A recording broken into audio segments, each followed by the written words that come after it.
If you just started filming yourself by yourself, or you've been doing it for a little while, then you know how tedious and annoying it can be. Your two best friends are probably a tripod and the flip out screen on your camera. And if you have a camera without a flip out screen, then you're making your job even harder. Now, if those are the two things that you've relied on, you've probably come to a realization very quickly.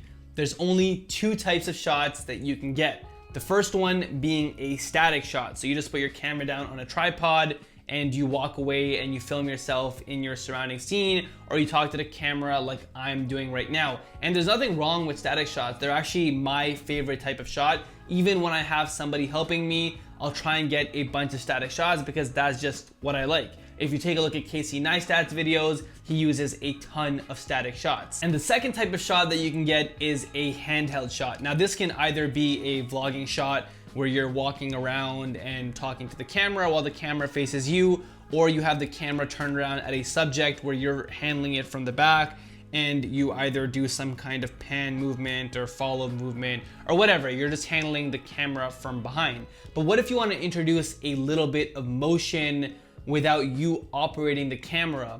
Like let's say you want to do some tracking. Now there are definitely a variety of solutions out there, starting from small cameras like the DJI Pocket 3, which have active track built in and the camera will automatically track you, like we explored in the last video when the camera was able to track me doing a bunch of different activities, and this is awesome. But what if you want to use your mirrorless camera that you spent thousands of dollars on because you thought you were going to be the next Christopher Nolan of YouTube? Now I'm filming this video on a Canon R5C, which doesn't have any active track or tracking abilities or anything like that built in. So what if I want to track myself using that camera? There are solutions out there like LiDAR and attachments, but they're bulky and they're expensive. So when I came across this gimbal, I was genuinely blown away. I actually think this might be the best gimbal for content creators. And this video is not sponsored or anything like that. I genuinely think that, and it's for one specific reason. This gimbal has something that I never thought I would see, or not in the near future anyways. It has built-in AI tracking into the gimbal without any additional attachments. Now, I'm not gonna sit here and lecture you about what a gimbal does. I mean, it's a gimbal. I'm not gonna tell you about the motor strength. Let's be honest, you don't care. It balances your camera. It does have some cool things though, like you can install your camera vertically, and I guess that's worth mentioning because it's another point in the content creator bucket, because obviously everything now on social media is filmed vertically. So if you want to film vertically using your mirrorless camera on a gimbal, this will allow you to do that. This plate right here is actually hot swappable. So once you have your camera balanced here, you can just take this off, slap it in vertically, and now you're all good to go. Also, the other thing I quickly want to mention, even though nobody asked, but I think it's kind of cool, the name of this gimbal is the Feiyutech Scorp, so short for Scorpion 2. So this is their second model of this gimbal, and it has these two legs built right in. So hopefully the camera focuses and you can see that. And I can fold these two legs back out, and now, if you haven't caught on yet, I can pretty much just put this on any kind of surface, and it's gonna sit on its own. And I don't know if you can see that, but I'll move the light over and I'll probably have like some B-roll of this here or something. Maybe this is better. Yeah, I'll just put some B-roll behind it. But yeah, basically it looks like a scorpion, and this is how it sits on the table. So this is the tail of the scorpion, which I thought was pretty cool. Okay, let's move on to what is probably the only reason why you clicked on this video, and that's the AI tracking from this gimbal. So it has the AI tracking built in, like I mentioned earlier. There's this little blue dot here, and hopefully it focuses on that and you can see it.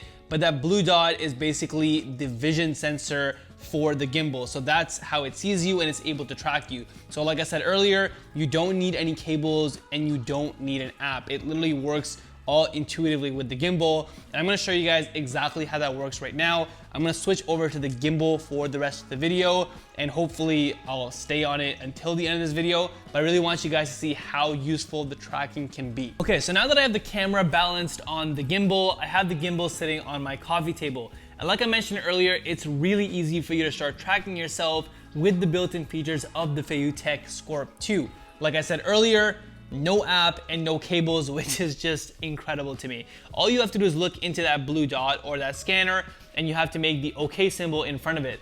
The red light will turn green, meaning that the gimbal is now actively tracking you, which I think is just incredible, because now you have a mirrorless camera tracking you for a cost that I think is really reasonable for a gimbal that's able to do this. And this gimbal costs around $380 US. Now I will mention the camera that I have on this gimbal is really tricky for a lot of gimbals. It's the Canon R5C, and it has that massive viewfinder in it, which makes it really hard to fit on any gimbal. So the fact that this even works is really incredible to me. Now, this tracking is not without its faults. There are some issues. So there's something called subject re-identification, meaning that if the tracking loses me, is it able to recapture me? The answer to that question is maybe, sometimes. It's not 100% reliable, so just because you walk back into frame after the camera loses you doesn't mean that the tracking is going to start working again. The second limitation is that there is a distance limitation, meaning that if I go more than 5 meters away while being tracked, it's very likely that the tracking is going to stop. So if I go to the end of my kitchen and I go all the way down here, it's very likely that the tracking is going to stop. So I'm actually trying to lose it right now. And there we go. So now it stopped tracking me. Actually, it picked me back up, which is pretty impressive. I did not think that was gonna happen, because I'm pretty sure that LiDAR scanner or whatever it is, it can't see me right now. But if I come back into frame, and so the light has actually turned red now, meaning that there's no subject re-identification active right now. And if I wanna restart the tracking, I have to make that OK symbol, and it's gonna start tracking me again. So I'm actually gonna try and make the subject re-identification work. So let's see if we can get the gimbal to lose me again. So if I go far enough, it should lose me. Okay, so now it's lost me. And while the light is still green, there we go. So the subject re-identification works. The subject re-identification works as long as the light is still green and you're able to run back into frame before it decides that it wants to stop tracking you completely. Now, if I want to stop the tracking, I gotta do the same thing. I just go up to it and I make the OK symbol. So stop tracking me, there we go. Now the light is red again, meaning that the tracking has ended. But yeah, I think that that was a really good demonstration of what this gimbal is capable of. And to get movement in shots while filming by yourself is really hard. So for me, this is a really good solution for content creators. Anyways, that's it for this video. If you are interested in the Feiyutech Scorp 2, I will leave a link below. It will be an affiliate link, so I will get a small commission at no extra cost to you. But again, this video is not sponsored. There's absolutely no obligation for you to do that. You can order this gimbal from wherever you want, Best Buy, whatever is easiest for you. Anyways, that's it for this video. Thanks for watching. I'll see you guys in the next one. And until then, keep creating.